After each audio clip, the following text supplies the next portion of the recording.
the whole neighborhood. Mm-hmm. All right, we are back. Welcome to another episode of La Comadre Live, La Comadre Network Live. And good morning to everybody. Good morning, ladies. Good morning. There are four of us here today, and today we're really excited to have the youth represented by Mikesley. This is her first appearance on La Comadre Network Live, so we're super happy to have her. Welcome, everybody. Thank you. Thank you. We were going to have a program on uplifting things that are happening in education. And then we sort of decided that because of everything that's happening, that maybe we're going to postpone that conversation and have more of an opportunity to discuss some of the things that are happening currently, not just in Minnesota anymore, but across the country in regards to the brutal lynching of George Floyd and how that's affecting this country at this moment. So that we have Alma today, we have Roxanne and Mikesi. So let's each go through and first of all, let's first introduce Mikesi because this is her first time here. Yes. So let's introduce Mikesi and she'll tell us a little bit about herself and what she's up to. Definitely. Well, thank you so much for having me. I'm so happy to be here.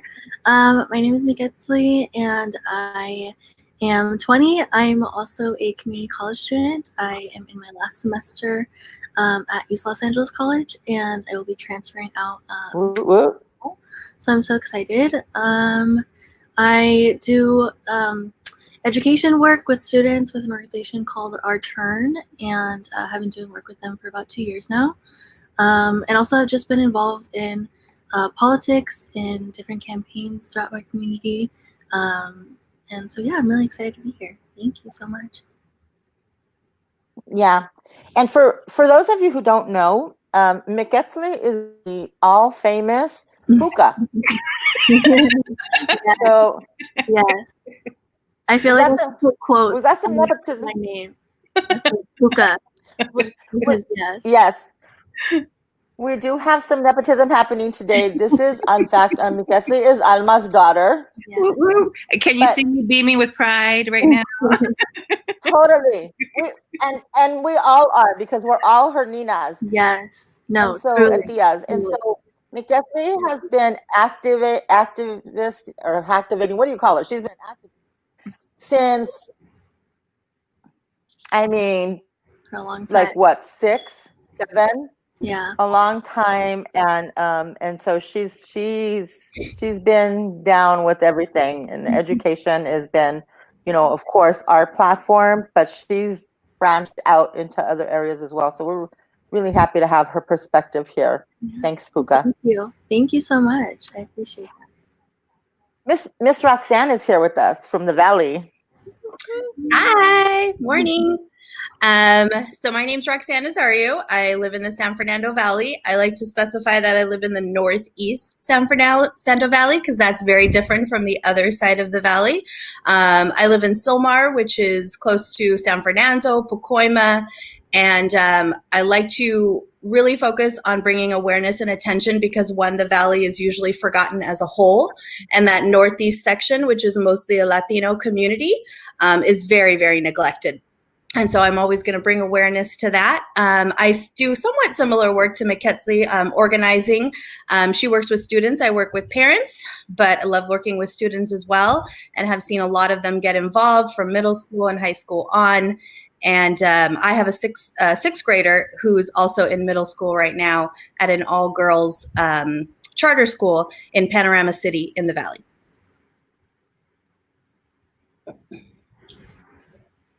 I think you're on mute. Muted. There you go. Good morning, everyone. I'm Alma, and Alma Marquez, and I am Mikesley's mommy. Hi, Mom. Hi, babe. And I know, right? I know. Love you. Love you, my life.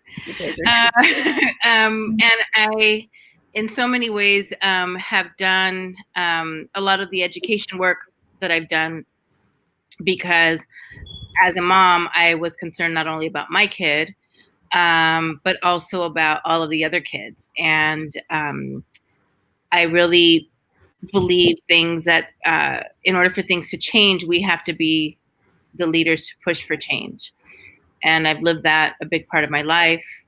La Comadre is a vehicle to create change. We now have a network. We started with 6 of us in my living room, including Miguetzli. She was an OG because she lives. And you know, we really don't talk about that so much, Puka. So we should absolutely include you in that, like, recalibration of the conversation, because you have been here with us from the beginning. From the beginning.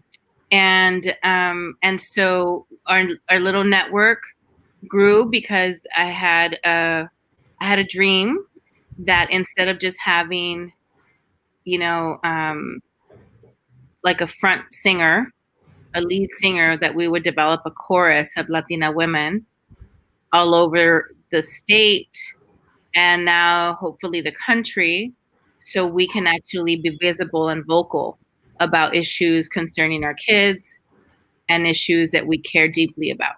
So I'm very proud to be here, and I'm grateful that we are having this conversation, especially because things are so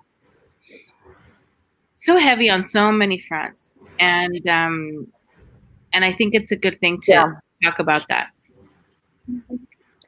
For sure. And we're going to try to do this again bilingually for our Spanish listeners as well. So esta mañana estamos hablando sobre están pasando en la nación, sobre el muerte de George Floyd en Minnesota. Y tenemos comadres Roxanne, Miguetzli y Alma aquí para hablar sobre esas situaciones. Alma, do you want to just kind of give a little?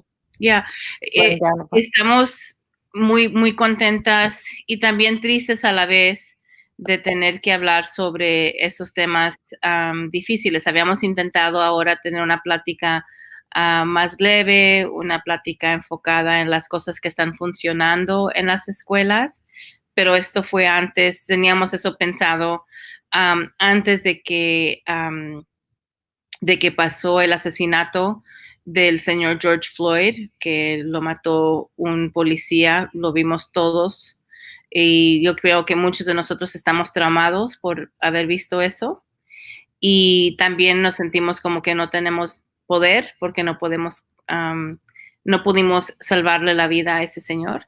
Entonces ahora la plática de hoy es de tratar de coordinarnos y platicar un poco más a fondo de cómo nosotros, como una comunidad de mujeres latinas, especialmente ya que tenemos una red más grande, estamos posicionadas para poder abogar para el cambio y la justicia. Aunque empezamos con la educación, esta red de La Comadre es una red enfocada en nuestros niños, pero también en temas importantes para nosotros. Entonces estamos contentos que estamos aquí ahora y cada de nosotros nos presentamos. Roxanne es del Valle del San Fernando Valle, el Valle de San Fernando. Miguetzli es orgullosamente mi hija y es la primera vez que están en una plática de estas. Y Leti, la mera, es una campeona de educación, fue maestra, fue registrada, fue miembro de un distrito escolar de aquí del sur de California. Y Roxanne ahora también se dedica a organizar a padres en Los Ángeles para la educación. Uh-huh. Entonces estamos muy contentas de estar aquí ahora en esta plática. Uh-huh. Gracias. So really quick, want to talk to Roxanne a little bit because she wrote a very good piece for our blog. Because, comadres, we still have our blog that you should go to and read on. We talk about a lot of issues on the blog that you can use in your everyday life, navigating the education system and explaining the differences between some of the schools, the charter schools and the public traditional schools. We talk about a lot of the issues that are happening in education. But Comadre Roxanne wrote an excellent piece on this daughter is currently attending, and I want her to talk a little bit about that. And I want you guys all to go to the blog and read it. So Roxanne, do you want to just tell us about what's happening with GALS? Sure. Yeah. So first of all, my daughter, like I said, is in middle school, and she attends an all-girls public charter middle school. It is a charter school that is co-located at Panorama High School in Panorama City. Just to get an idea of the demographics, over 85% of the girls who attend this school are eligible for free and reduced lunches. I would say about that same percentage is maybe majority is Latino. You do have some other mixes in there as well, which was nice to see.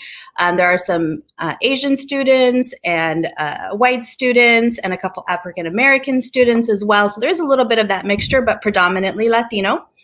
The principal, her name is Vanessa Garza. She is amazing. One of the main reasons why I chose this school was because of the accessibility to the principal. You know, from what I've seen in schools, the principal is the one who sets the tone for the entire school.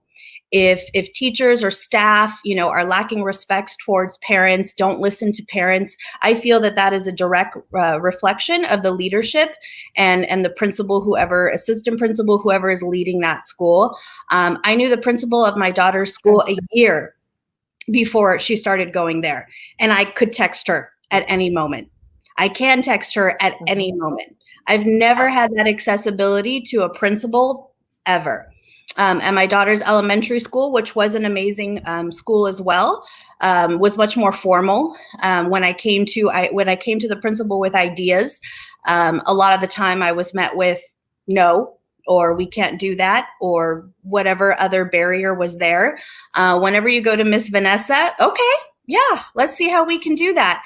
And they take not only feedback from the parents, but the students. The students wanted to have a dance. The students wanted to have a lunch for this event or that event. And they take direction from what the students are asking for. You know, the students after school might want to have a gay straight alliance club. And they will do that based on what the students want and what the students are asking for, but also taking into consideration feedback from parents as well. So can I jump in quickly just to make you translate some of that? So Roxanne, la hija de Roxanne va a una escuela un poco única y por eso queríamos que platicara más a fondo de la escuela. Es una escuela que se llama GALS y es una escuela pública donde de niñas solamente. Está en el Valle de San Fernando y aunque la mayoría de las niñas son latinas, también hay mucha diversidad. Diversidad, thank you. I knew that one. Thank you. Y también es una escuela donde ella aplicó para la escuela, pero una gran razón por cual ella tiene a su hija en esa escuela es porque tiene acceso a la directora de la escuela. La conocía la directora un año antes de que empezó su hija y en ese año ella tuvo acceso a mandarle textos, tuvo comunicación respetuosa con ella y es una directora que es muy accesible. O sea, cuando ella tiene una sugerencia o otros padres tienen sugerencia, le pueden sugerir la idea y también los estudiantes también le pueden sugerir la idea. Entonces, es algo que ella vio que es muy diferente de donde estaba su hija anteriormente, donde la niña o cualquier momento que ella tenía una idea, una sugerencia para mejorar la situación de la escuela o para tener quizás otros recursos para la escuela, la respuesta de la directora era no. Entonces, la directora de GALS, la señora o señorita Vanessa, es muy accesible y eso es algo que le da mucho ánimo a ella como mamá. Can I just say that it's true that as a parent, as a teacher, and as a school board member, I have seen that schools that are successful with the environment that they have their kids learning in, they do have very strong principles that hold everyone accountable and that are easily accessible to parents, that make it feel like a welcome space for everyone. That is absolutely and positively gospel truth. So, Leti, ¿por qué no dices esto en español también? Okay. So lo que yo he visto como maestra, como miembro de la distrito escolar directiva, es que los principales de las escuelas que son más activos y que son más, how do you say welcoming? Que son más abiertos a la comunidad. Más abierto a la comunidad, ajá. Estas escuelas logran más. Es cierto. Like yo lo he visto. So as a school board member, we were always looking to put principals in the right place where they could fit and make things work. Como miembro de el distrito escolar, estamos siempre buscando directores que podemos poner en escuelas que pueden ser una diferencia en esta escuela. So yeah. So Roxanne, this will be the second year for your daughter in Gals? Yeah, so this is her first year, and going into the fall will be her second year in 7th grade. And one of the things that I did want to share that I think is really amazing, I didn't include this part in the blog, is every Friday we've had a community meeting. So the community meeting is for students and for parents to get updates and all kinds of different information. They also have fun raffles, recite the Gals Pledge. Everybody takes turns to give people an opportunity to participate. And one of the things they did share at our last community meeting was the 4 different models that they are considering when we go back to school in the fall. You know, I've had this discussion with parents earlier this week. You know, what do you think schools should look like in the fall? And parents do have feedback, but at the same time, there's a lot of things that they really can't say because there's too many variables up in the air. And there's so much uncertainty. Go ahead. I definitely want to translate that. Me da mucho gusto saber que cuando Roxanne se hizo parte de la comunidad de la escuela, ella vio que cada viernes tienen una junta comunitaria donde hablan de diferentes temas de la escuela. Y esta última semana hablaron de los 4 diferentes modelos que pueden ser opciones o que van a ser opciones para empezar el año que viene. Y el año que viene va a ser el segundo año del 7º grado para la niña de Roxanne. Entonces, ella ahora está viendo qué van a ser esas diferentes opciones. So 4 options, Roxanne. Yeah, and I'm going to actually post them in the comments right now. Okay, but so the 4 different options is the girls can go to school 2 days a week on campus and 3 days off. So pueden ir a la escuela 2 días en la semana y tener 3 días en la casa. The other option is basically 1 day on campus, 1 day at home, 1 day on campus, 1 day at home. So just rotating each day. Otra opción es de un día en la escuela, otro en la casa y cambiándolo al diario. And then the option C is interesting, and they're actually calling it the Israeli model because it's something that is being modeled in Israel right now. And that is where the students would go to school 4 days on campus, and then they would basically take 10 days where they would be working from home, which I think is meant to give some kind of an incubation period. So if for any chance they did catch something, they wouldn't be going back to school right away and they'd have time to see if there were any symptoms. So, el mismo modelo que están anunciando ahorita los israelitas es que están van en la escuela 4 días y están en la escuela 4 días y luego tienen 10 días de descanso, o no descanso, 10 días estudiando en la casa. Por si acaso han sido infectados o han tenido algo de exposición a el virus, que no van a traer el virus a los demás estudiantes. And then that was option 3. That was option 3. So then option D is the option that I'm going to be going with initially until we see how things are. And that's basically choosing to keep your child at home 100% of the time and just continue doing distance learning. Y No matter which Mm. option they choose to go with, the A, B, or C, D is always available to parents no matter what. And that was really important to me. So, la opción que va a usar Roxanne es la opción D, que significa que los estudiantes pueden seguir estudiando de casa y aprendiendo de distancia. Entonces, esa es la cuarta opción que Roxanne va a estar usando. Y sin importar si la escuela determina que va a ser una de las primeras tres opciones, la cuarta opción siempre es una opción para los estudiantes. Entonces es lo que ella va a estar lanzando. That's wonderful. Yeah. It is. I would like to say that I think that all the districts should offer option 4 as an option to all the parents and all the kids going back in the fall, because there are just some kids who are able to be disciplined enough and organized enough to do the distance learning thing, and it works for them. But then there are others that are not, and there's different home situations that also have to be considered. Some parents can't be at home with their kids. So there's a lot to consider, but I think that should be an option for everyone. That's a great Now, idea. Can you say that in Spanish? La opción 4 de estas opciones es para quedar en moda trabajando de la casa, estudiando desde la casa.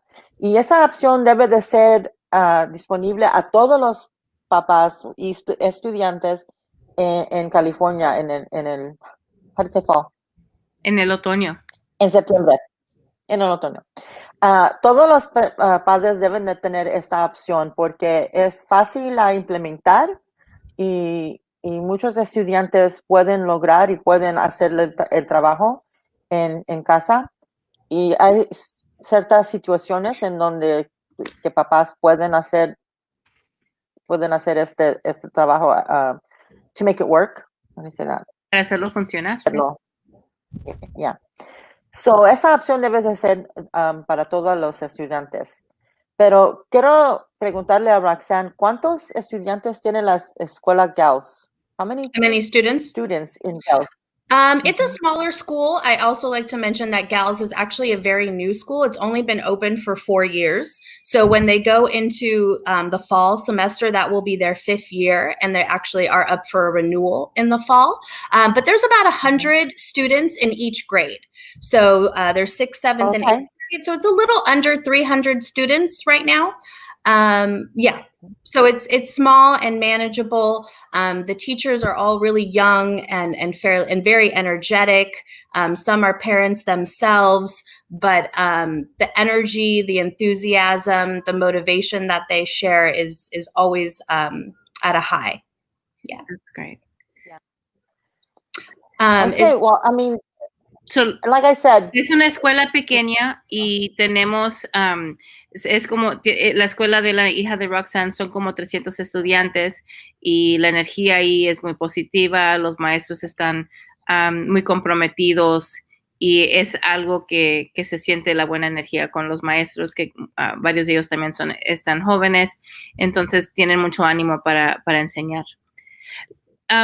Leti, now that we know that that's a good option, and I think maybe as a La Comadre network, it's something that we should be maybe writing about. And I invite all of you to revisit the La Comadre blog, which you can find on lacomadre.org, or you can also find it here, or lacomadre.com, or here on the Facebook page itself. So you can see more about what Roxanne wrote. But I also think that as we're thinking about the younger students who are in elementary, middle school, and high school, we also have to start thinking about the college age students. And I'm not only saying that because I have a college age daughter, but because our dream is to make sure that our kids are going to college. And so many of us have children who are in college. Let the years just One of them just graduated. But we should also be thinking about what's happening for those kids who are going to college. And how do we make sure that those kids who are going to college and who planned on going to college after high school or transferring to a four-year university out of community college are inspired to continue to go to school. And I would like for us to talk about that, because we have to, as moms and as the women in our community, we've got to come up with some strategies to keep these kids motivated so that they don't give up, especially because so much is so heavy right now that we could very easily see them, whittle up and be depressed about the status of our country and the inequities and the injustices, and just kind of throw their hands in the air and say, what for? Nothing's going to change. I don't need to go to school. I'd like to be able to give Miquetzi an opportunity to talk about that. And quería compartir que así como estamos hablando de los niños jóvenes en la secundaria, la prepa, la elementaria, es que también queremos asegurar que vamos a platicar con los jóvenes que van a ir a la universidad, que se acaban de graduar, que quizás van a aplicar o aplicaron para la universidad, aplicaron para ir a la escuela comunitaria, y que los tenemos que mantener animados para que ellos sigan y se pueden seguir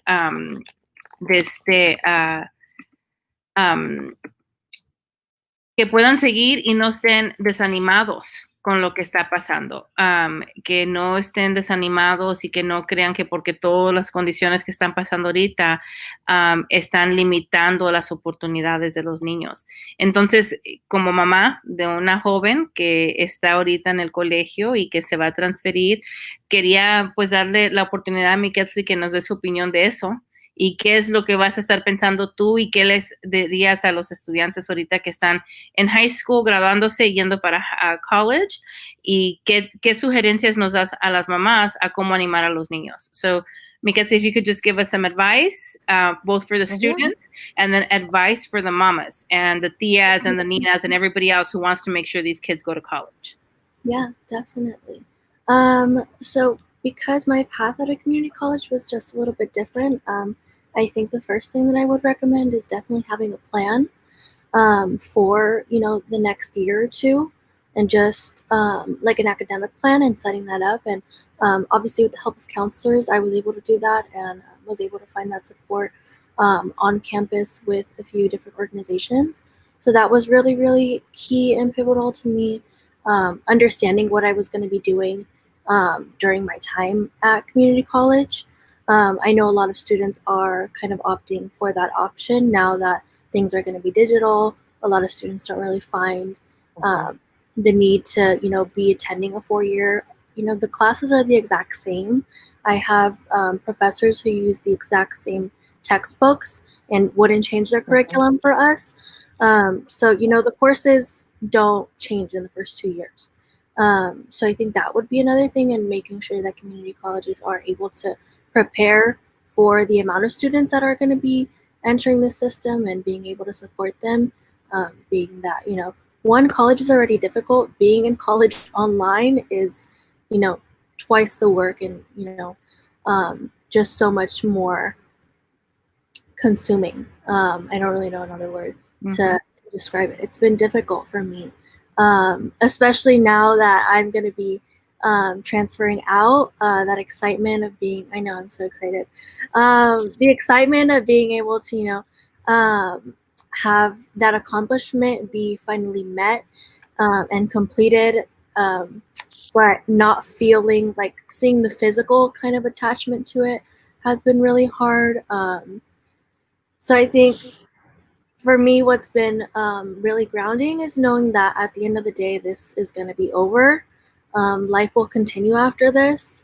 It's just a matter of what to do in this time, in the meantime. So definitely having that focus of, okay, I'm still, going to school to get my degree, and that's really the main goal, and having to remind myself of that, honestly, every day.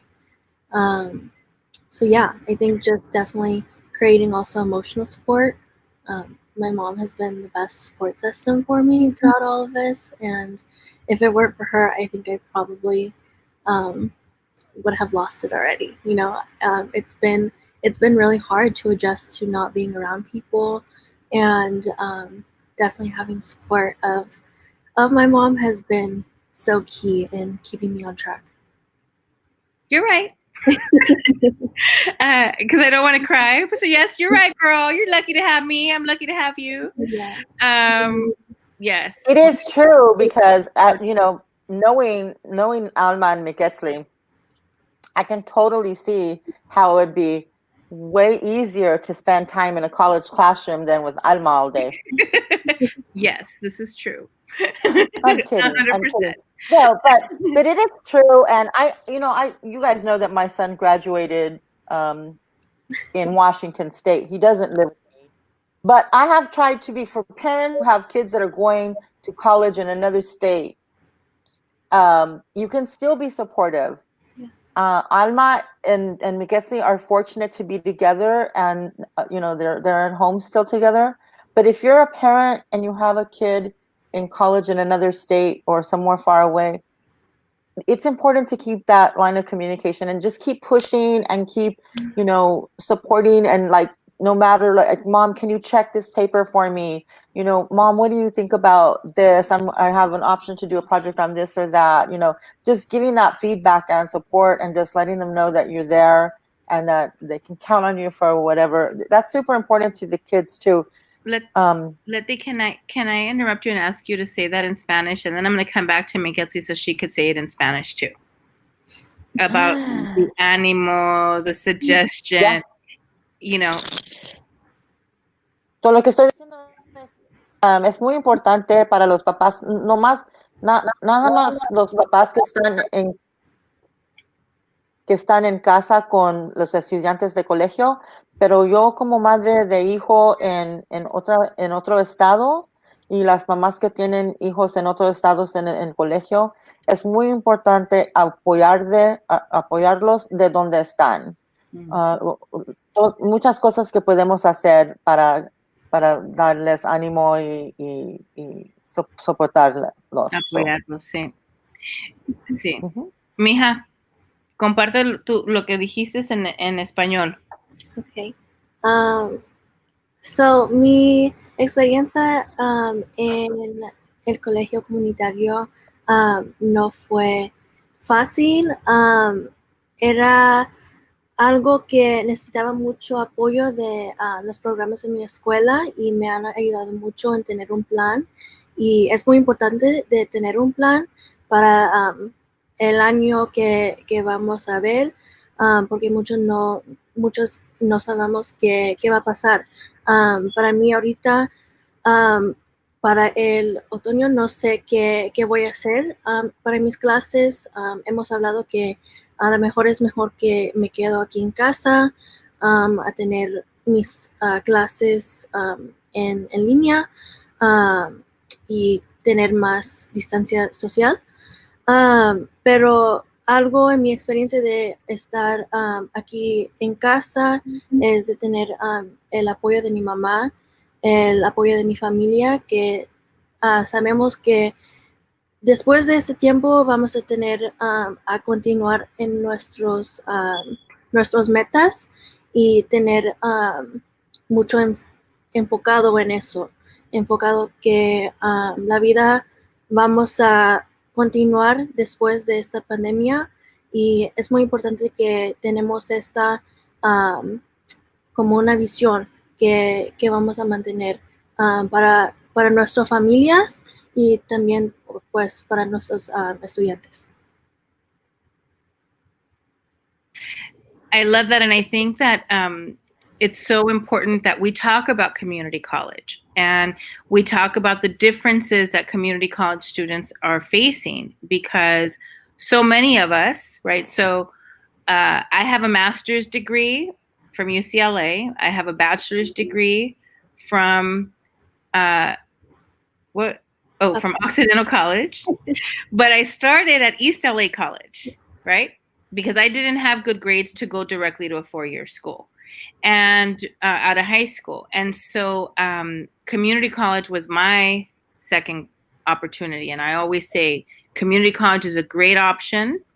Many of us start there, and it's wonderful because it's local. There's a lot of positives.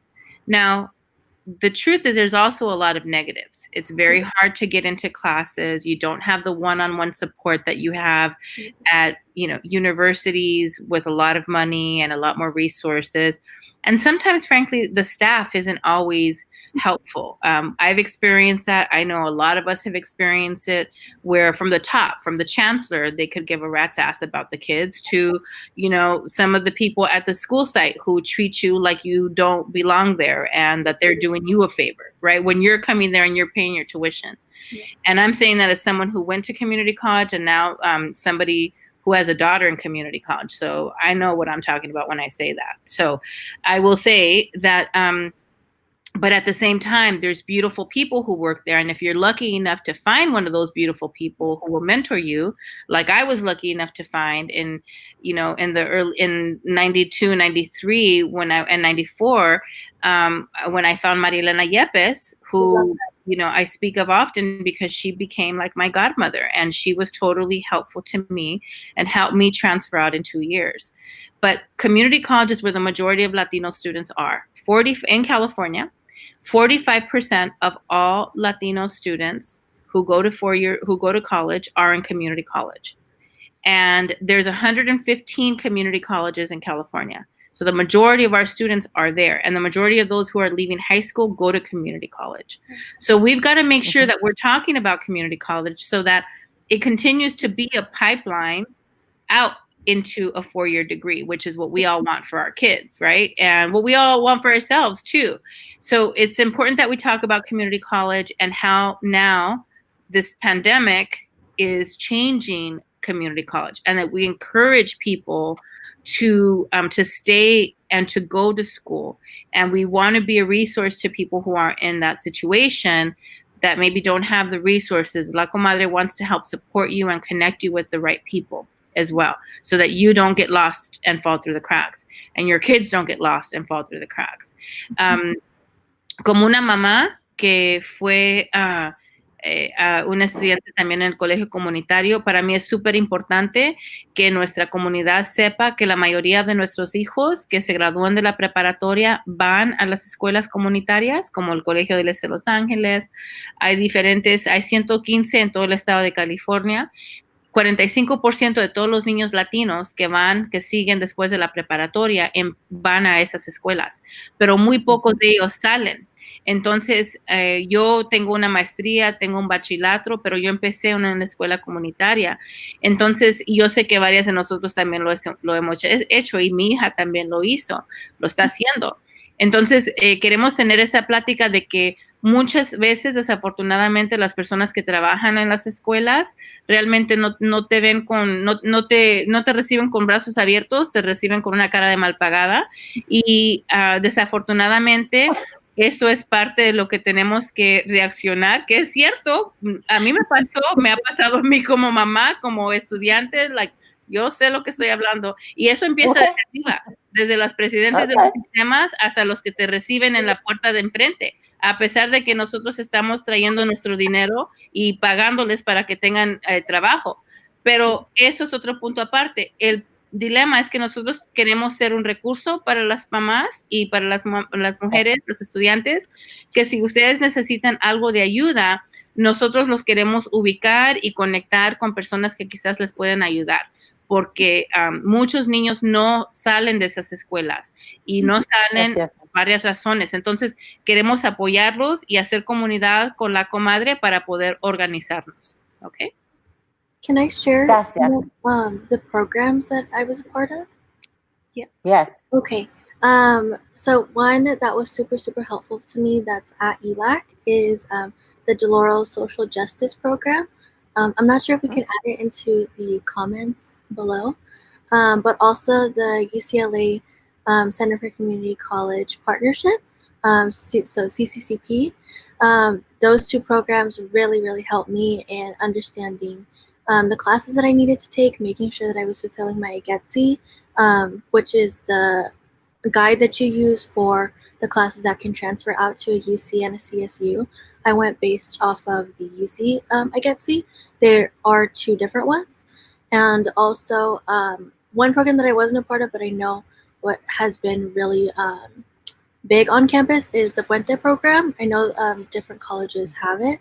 So yeah, those three have been really just key in being able to keep me on track and also meet other students who are focused on transferring and having that community.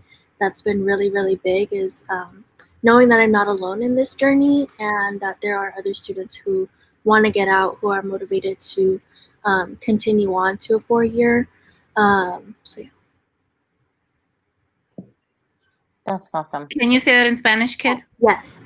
Son los programas que me han ayudado mucho en mi escuela en ELAC son el Deloro Social Justice Program y también un programa que está parte de UCLA, el Center for Community College Partnership. Y también hay otro programa que se llama Puente. Y en esos programas me han ayudado mucho en saber que hay diferentes estudiantes que están enfocadas a transferir a otra escuela de 4 años y que están enfocados a ganar su degree. Y me han ayudado mucho en tener un plan de iGetsy, que es el guía para las clases que necesitaban para transferir a una escuela de 4 años. Y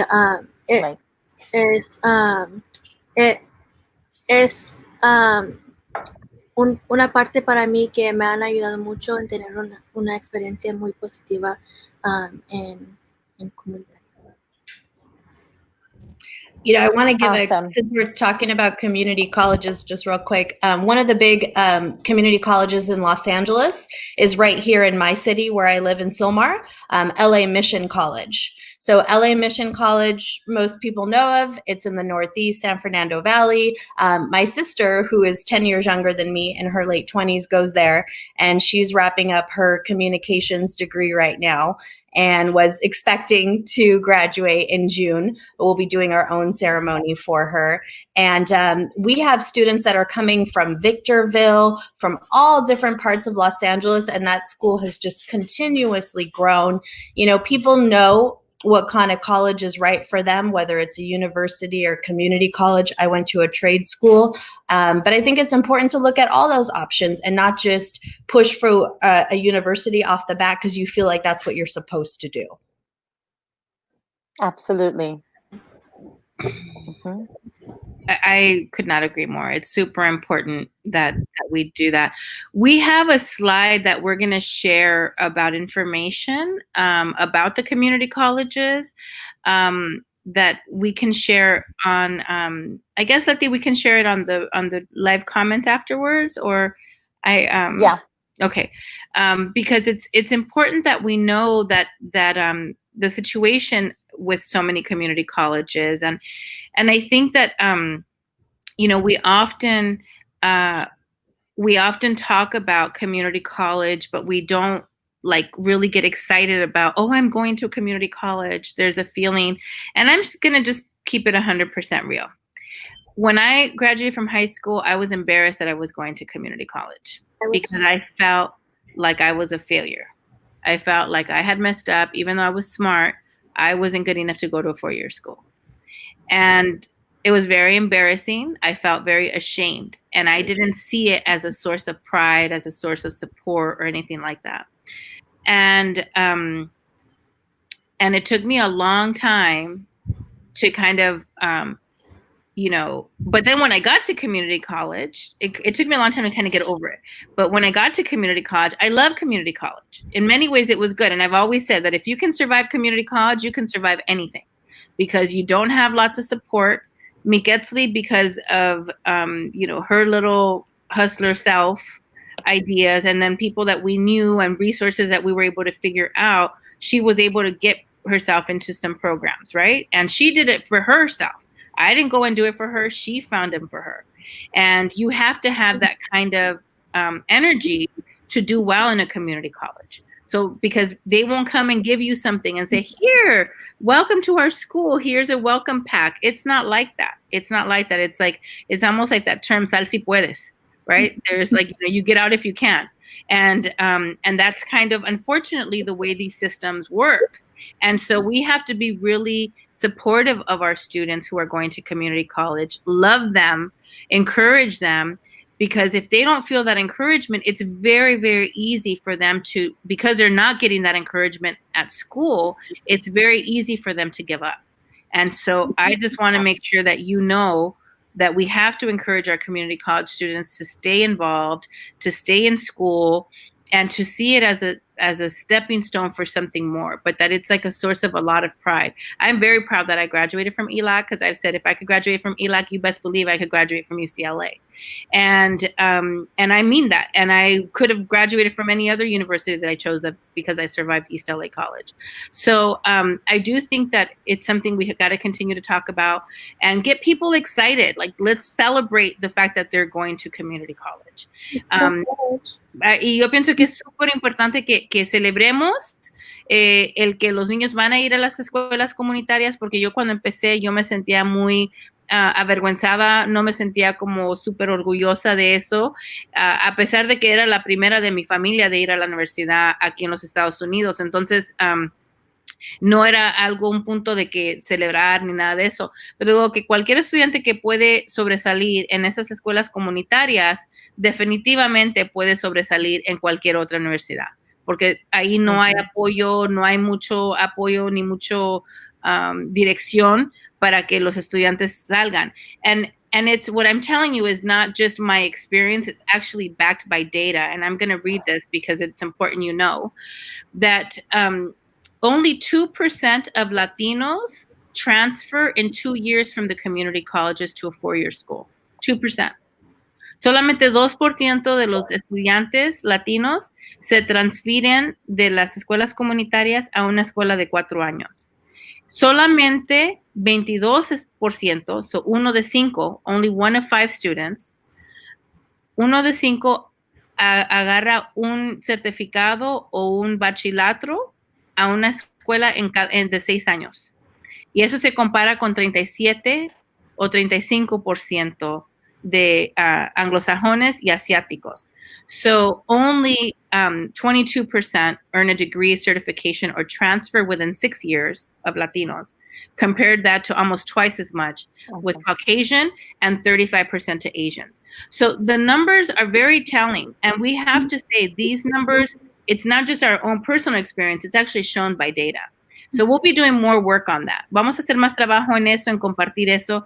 Y también, no quiero olvidarme de compartir lo que dijo Roxanne de la escuela que está en el Valle de San Fernando, que se llama Mission College, que ese colegio comunitario es una escuela muy grande donde mucha gente viene, es una de las más grandes aquí en todo California, y que su hermana se va a graduar de ahí este año. So vamos a celebrar a su hermana, que va a recibir su associate's degree de Mission College. Pero luego Roxanne compartió que ella fue a una escuela donde aprendió un trade, que es como una escuela técnica. Entonces, nosotros todos tenemos diferentes experiencias con las escuelas, pero queremos ser un recurso para la comunidad para que podamos compartir nuestras historias y compartir cómo nos podemos ayudar. Y la red de la comadre está aquí para ayudarte. So, te puedes conectar con nosotros por Facebook, mandándonos un mensaje, mandándonos tu email para que nos podamos mantener en contacto. Y también nos pueden hacer preguntas donde nosotros podemos contestar las preguntas inmediatamente o quizás en un día o algo así, para compartir. So we definitely want to be a resource and we want to be able to share information with you all. So please email us, send us a message on Facebook so that we can answer any questions that you might have that we can help you with. Perfect. Thank you. Thank you all for all that information. That was excellent. So now we know we got the Gals School in the San Fernando Valley. We got the Mission College over there, which is a part of the community college system of Los Angeles. and got some really good information. We did post up the programs that are available at ELAC. And if you have information on programs in colleges and where you're at, post them for us so we can have that information. We are going to switch and spend the last few minutes of our talk today talking about the issue that is happening around the country right now, the murder of George Floyd, and how that has been a catalyst to a call for social justice for our Black brothers and sisters, and everyone is answering the call. And we just wanted to talk really quickly because there's a couple of things that I think people are not understanding. One, this is definitely about George Floyd, but it's also about everyone else that has come before George Floyd. And it's also about 200 years of oppression and racism, systemic racism. This is not just about this. People are just tired. They're done. And we need to address it. And it feels like it's very different this time. And it has to be, because this has got to stop. I did not watch the video of a man being killed. I couldn't watch it. But Alma had some very interesting points to make on it. And she will do that in a second. The last thing I just want to say is that when we see the looting and some of the other activities surrounding what's happening, we can't blame people for being so mad and upset that they're being killed in the streets. Their sons, their fathers, they're being killed in the street for no reason. And it has to be an outrage. And you know, when white people did it, it's the Boston Tea Party. No, it was a massacre. When colonizers came to this country and killed the natives living here, you know, it's us, you know, we came and we discovered America and we created. No, you didn't. Like, no, this country is born and bred on violence. The white and the colonizers that came here, this country its DNA is seeped in violence. So we have to understand that violence begets violence, and it's not okay, but it is what it is. To quote Cardi B, sadly, I mean, it is what it is. You know, there's a reason why this is happening, and you have to know your own history. Yeah. Start saying things that you really shouldn't be saying. So Alma, you told me something earlier about watching the video. We talked about it. Can you please share with us? Yeah. I was sharing with Letty that I think what has been so hard about this experience for us as just human beings, don't put the labels of any other label, just as human beings, is that we are collectively grieving because we saw a man get murdered, like literally get killed in front of us. And we could not do anything. And we saw it, we experienced it. I think many of us are traumatized by it. Like, how is this possible? And that grief that we're feeling of like, oh my God, it's the absolute opposite of everything that we were raised to be, who we were told, what we were told was the truth, that people are good, that the police are here to protect us, that that justice matters and there's right and wrong, and you're supposed to do the right thing, and doing the wrong thing is not good.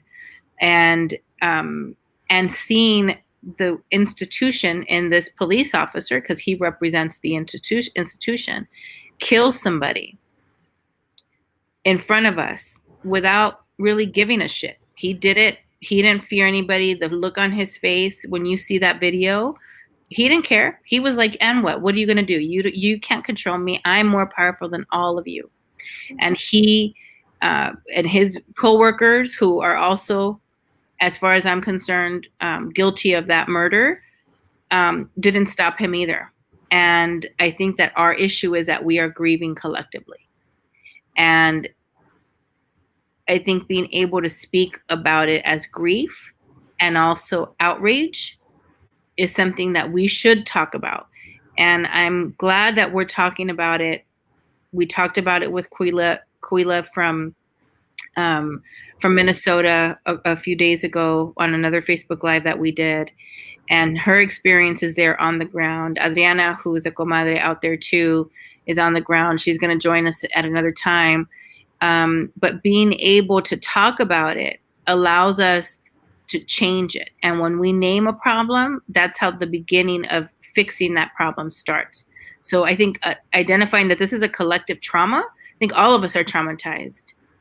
Like, how is that possible? And I think for me, the piece that like plays over and over is that he was calling for his mom, you know, and that was just like, just took me to a whole nother level of like, who died 2 years ago. She died 2 years ago. I think that's important to mention, that he wasn't calling for his mother, who was here at home, who isn't even here. Like, that's where he was. Yeah. So, es muy importante para dar unos minutos a la situación que está pasando en los Estados Unidos ahorita con el asesinato de George Floyd en Minnesota. Y lo que estábamos diciendo es que tenemos que, todos estamos traumatizados sobre viendo lo que pasó con él. Yo no pude ver todo el video porque yo no quiero ver ser tratada así. Yo no puedo hacerlo, pero la gente que sí lo vio, tienen mucho trauma sobre bien eso. Y lo que estaba diciendo Alma, y le voy a dejar a Alma que hablar, pero lo que estaba diciendo Alma es cierto, que colectivamente todos de nosotros estamos con la comunidad que está sufriendo, que está teniendo, how do you say, who's going through que están matando los hermanos negros en la comunidad, son padres, son hijos, y nosotros no podemos estar bien con eso. Necesitamos también hablar sobre lo que está pasando. Esa es la razón que estamos poniendo unos minutos sobre lo que está pasando. Alma. Es muy importante, creo, especialmente porque nosotros sabemos en la comunidad latina que nosotros como comunidad hemos visto mucho trauma. Estamos viéndolo, ¿verdad? Estamos viendo el trauma de los niños que están detenidos. Muchos de nosotros hemos vivido trauma por ser indocumentados o por tener familias o padres que fueron indocumentados en una época. Entendemos lo que es la injusticia del gobierno americano. I'm going to say that in English because I didn't say it in English, that as Latinos, we understand the injustice of the American government because we have seen what they're willing to do to children who are escaping violence and murder and the worst of the worst and they're willing to put them in cages and benefit from those private prisons. And we've also experienced either knowing someone who's undocumented, knowing the injustices that we know that the government has done to undocumented people, including maybe our own family members or families that we know or people that we know. So we understand, And we have experienced that. And even though it doesn't always get seen on TV or get portrayed on TV, we also know that Latinos have been murdered at the hands of police throughout the US for many, many years. And I had to go to college. Miquetli went to college to learn this too, that there is a history, 500 years of history, where in Texas, Arizona, New Mexico, Colorado, Utah, wherever there was Mexicanos, there was lynchings of those Mexicans. And we know this is the truth. This is not fake news. This is the truth. There's a book called 500 Years of Resistance that actually talks about the lynchings of Mexicanos in the Southwest in the United States. So we are not new, or we know that this is true. Y porque hemos vivido esto y porque ahora sabemos también que tuvimos que estudiarlo en la universidad, de aprender que por los últimos 500 años fueron no solamente maltratados los mexicanos aquí en los Estados Unidos, pero también colgados, traumatizados, cualquier tipo de cosa negativa que le han hecho a los afroamericanos, también le han hecho a los mexicanos, pero que quizás no es tan obvio y que los puntos de medios de comunicación no lo comunican. Pero nosotros sabemos que eso es parte de nuestra historia. Y lo que estamos viviendo ahorita es un trauma colectivo. Es un trauma que vimos un policía junto con una pandilla de policías matar a un hombre sin importar lo que estaba pasando, sin importar si era humano, lo mató como un animal. He murdered him like he was an animal. And nosotros lo vimos y estamos sintiendo ese dolor colectivo porque fue un trauma. Y creo que es importante que hablemos de eso porque también los niños están mirando y están preguntando y tenemos que estar preparados de hablar con nuestros niños de las cosas que están pasando ahorita. And I think it's important that we talk about these things because the kids are watching and the kids are worried, including my daughter. And Miquetli and I talked about this the whole week. We've been together talking about this. But the kids are asking questions, so we have to be prepared to answer them. And it is okay for us to say that this was 100% wrong, that Black lives matter, and that as Latinos, we have to stand up for Black people. We cannot be silent. When we're silent, we say that's okay. It doesn't matter that you killed Black people. And we cannot teach our children that being silent is okay. We need to express outrage. And we need to teach that to our children, that as Latinos, we have to defend Black lives every single day and in every single space that we're in. And we can't allow people to talk racist stuff in private and then post stuff that's non-racist in public. We need to call everybody accountable in private and in public every single day, because that's how we're going to make change and how Latinos will be able to stand up for Black people. And we got to do that because these systems are designed to kill Black people and Mexicans, but the ones that we're seeing right now are the Blacks. They're being killed publicly, shamelessly by these people. And it wasn't just the cops.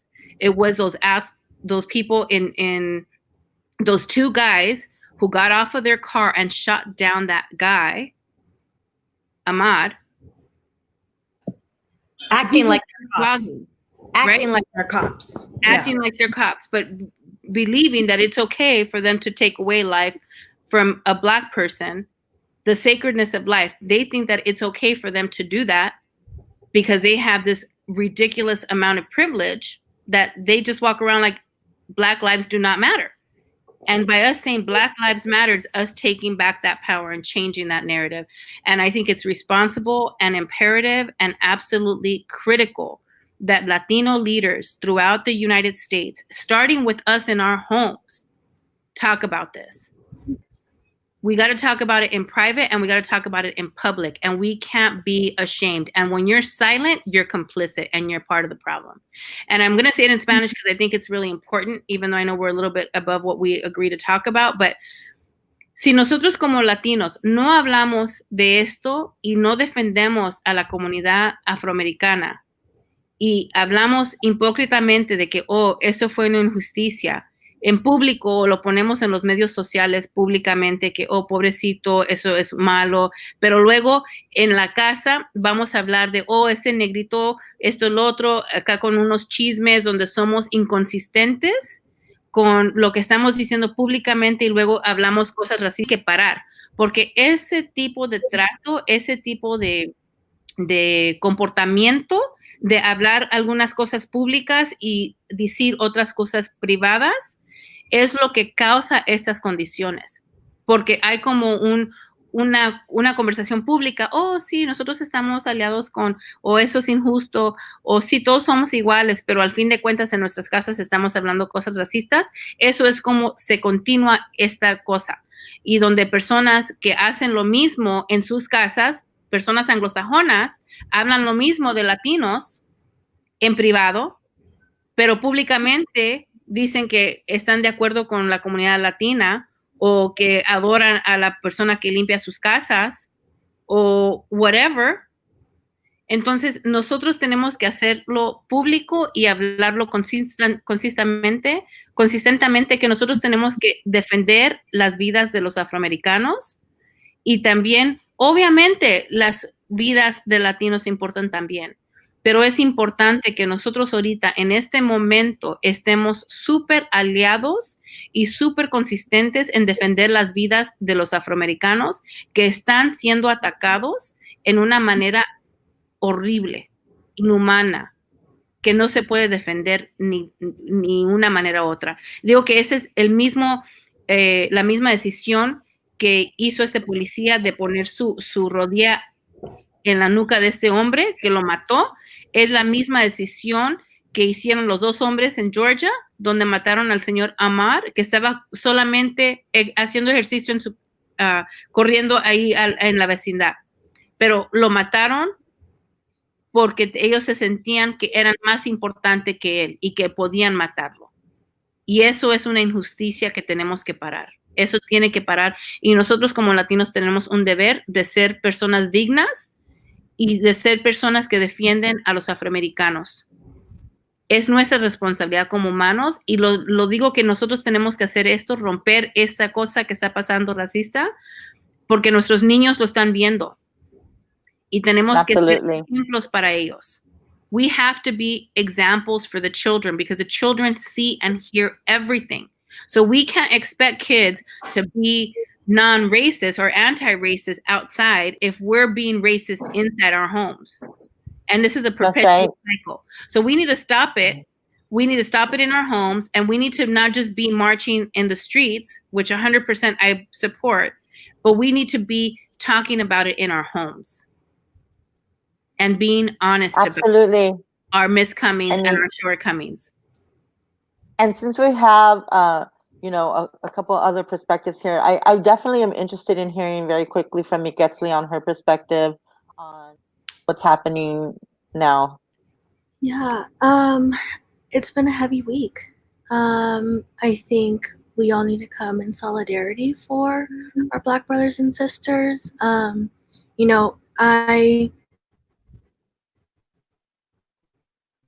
Here in Los Angeles, we have a lot of diversity. I like to say that I was raised by, Black and brown organizers. I was raised by a community, really.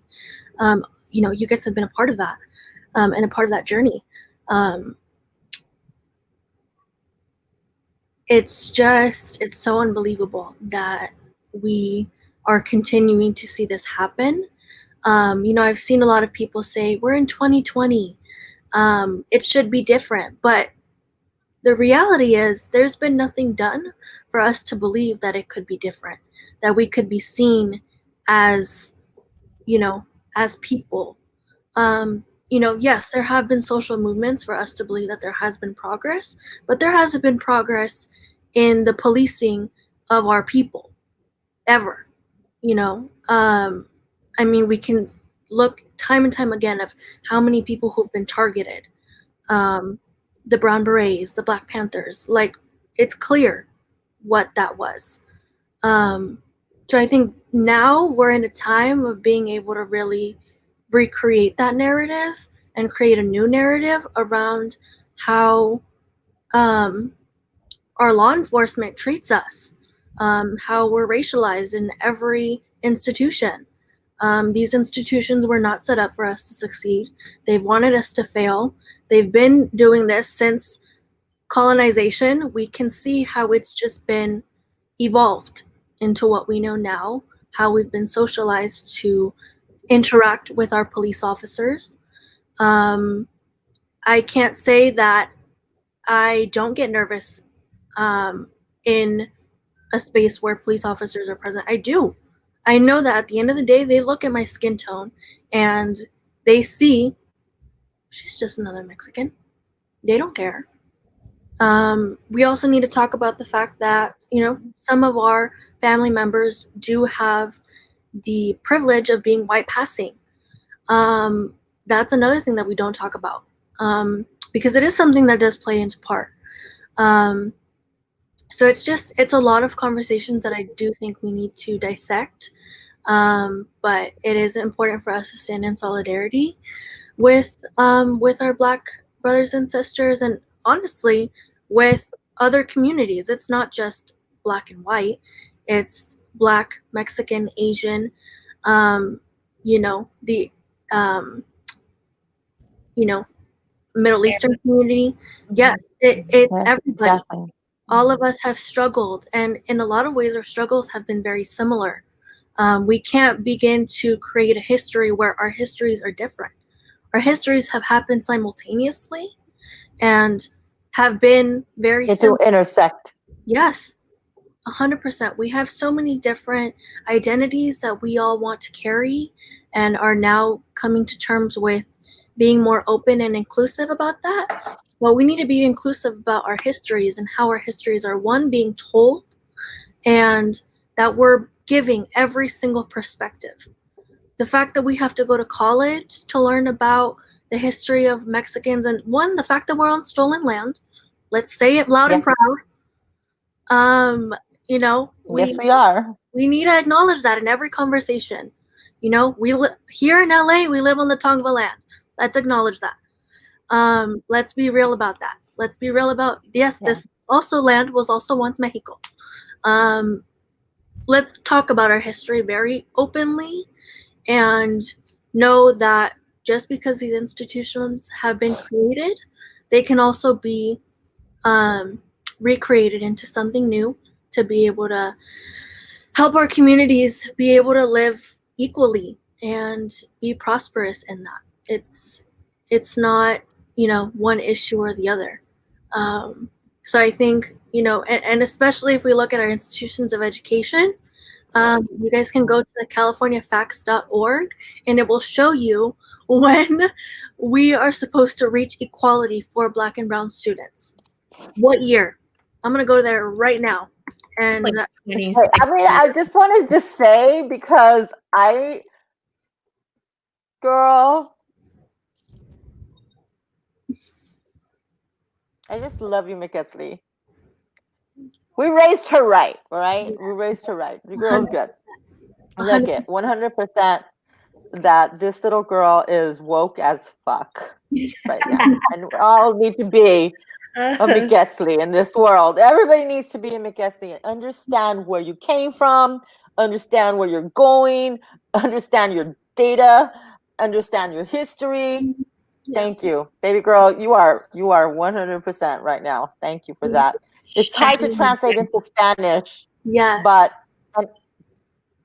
I do want to get in before we go. Our comadre Roxanne, the perspective that she has on the rioting that's happening. Tell us what you think about that.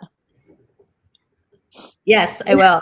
Sorry, I got a little emotional too, Alma, because like I said, McKesley reminds me of my daughter, who's only 12 now.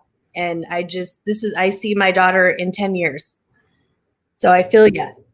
And I've had to sit down and talk to my daughter about this as well. And she's only 12 and she's extremely sensitive. You know, this is a little girl who's not little anymore. Sorry, she's 4 inches taller than me, who loves animals, who has just like a love for the environment, for, you know, a love that for animals and the environment that I didn't have as a kid. And I see this new generation, starting with McKetsley and my daughter, that just have this love and compassion that so many people, unfortunately, that are our age don't have. And, you know, when I tell my daughter about negative things going on, I can just see the sadness in her face. Like, this is the world that I'm growing up into. And, you know, I think sometimes she kind of feels like, what am I looking forward to? What am my environment, my planet is falling apart. We're not taking care of it. Animals are suffering. People are suffering. And I think sometimes she kind of loses hope, and I have to keep building her up that there are positive things too, and there are amazing things. And so when we talk about these riots, let's stop calling them riots and let's call them rebellions, because that's really what they are. If you don't understand why people are rioting, then you haven't been in the position where you had to understand. And if you're a Latino and a person of color and you still don't understand, you are disconnected from your people. I don't care how religious you are, and that's what makes you identify, sorry, with the politics, with the right, and somehow you condone this, but that is not okay. So let's also call out, like Alma already said, our Latino cousins and friends and family that we have that are like kind of siding with the other side, and maybe they don't understand this rebellion. This is what people do when they feel like they have no other option. These rebellions and fires and break-ins are acts of desperation, desperately asking for you to listen to us. And because you're not listening to us, we have nothing else to lose at this point. So let's just burn it all down and arrest me. That's where these people are at. That is what is going on right now. And if you think that arresting one officer and giving him third-degree murder charges is enough and that we're all just going to go home and be cool, we're not. Third degree ain't shit. It basically means it was an accident. Those 3 other officers that were there, nothing has been done other than losing their jobs, which they could probably get back later on down the line. And let's also talk about the fact that having police to secure our city is a contract. We hire them. And we don't have to rehire them. The police, which we talked about in our last live podcast on Wednesday with Kulia, were originated from slave patrols, right? Basically what the police are just a security system. They are security staff that we hire to protect our city. And if they're not doing their job, we can also not hire them again and pick up a security company. And, you know, I didn't realize this and I didn't really understand this, but the person who was talking about this was actually my boyfriend, who is also a light-skinned Latino like me, but who also has still been targeted, regardless of maybe not looking Mexican, has been targeted his entire life. And, you know, he's the one who pointed out the fact that we don't have to hire the police. That's a contract. Just like we don't have to hire the police to police our schools, which I believe something the people in Minneapolis were working on, calling on the superintendent of education to cut ties with contracts with police officers in our schools. I believe Kulia posted something that's in the process. I just don't know if it's official yet. And that's a choice. These are all choices. So like McKetsley said, we can make a different choice and choose to hire a different group or work with a different group of people who are there to serve and protect, not kill and harass. That is our choice. I personally, regardless Amen. of how light-skinned I might be, I do not feel comfortable with police. I never have. I don't have police officers in my family. I don't know them. I'm not really around them, so maybe I don't understand that perspective. But I know, even looking as light as I do, I feel very uncomfortable with police. And when they pull me over, this is the attitude that they catch, because I don't like people who abuse their power and feel that they are better than you or up on their high horse and can talk down to you because they have some sense of authority. I do not like people who abuse their power. I don't care what color, what their position is. That's not okay. We hired you. You don't get to treat us this way. Exactly. Wow. Sorry, that's how I feel about it. You know, So, I para do- que sepan, las comadres, we're not here for it. not 1 minute. And this is why I'm so proud of what we are building with the La Comadre Network, is that we're supporting each other to be visible and vocal about things that matter. And we are creating our little platform. We're doing it, right now out of a labor of love, bringing ourselves together, organizing ourselves, trying to inform our community, trying to make sure that other people hear our stories, because we matter. Latinas 100% matter, and 100% are almost invisible in every single conversation. And that's why when folks were saying, oh, Alma, you should be the one to be the voice, you should be the one to be the front person, I was like, no, that's not going to be how we're going to change things. We're going to change things by I'm having. feeling like it should be McKetley. Huh? I'm feeling like it should be McKetley. Okay, girl, I'm yes, feeling like and it should be McKetley. 100%. We need to have Miketsi go and do some trainings of all the peoples. Like So even though mean, we've gone completely over, we're like way deep into this conversation, but we do kind of like, we know it's a lot, so we're gonna let people go now. But thank you all for having this honest conversation and supporting our Black brothers and sisters in what they're going through right now currently. But I do want to leave with this one thought. I'm not a practicing Catholic or Christian or anything like that. I'm kind of like the universe owns me. But I was raised a Catholic, and I do know that Jesus, for those of you that are Christians, said the following: do unto others as you would do to me. So that's just kind of like a basic philosophy of all cultures and all religions and all spirituality, is like people the way you want to be treated. And I think the other thing he said was something like, whatever you do to the least of my brothers, you do that to me, right? So people need to remember that, because a lot of these people that are doing these things and perpetuating this racism, they're Christians. So think about what you're doing. If you're in a situation where you're in a job that you can't do well with other cultures, leave that job. It's not for you. And I'm saying this to teachers. I'm saying this to doctors. I'm saying this to police. If you cannot work well with a culture that is not you, white, do something different with your life, dude. Yeah. Letty, I'm going to leave you guys with that. I appreciate. Letty, remember there was a quote that you shared on Facebook that said something about the 10 police are bad actors. It becomes. That's something that I found on Twitter. Si son 10 policías que son, how do you say bad? Son malos?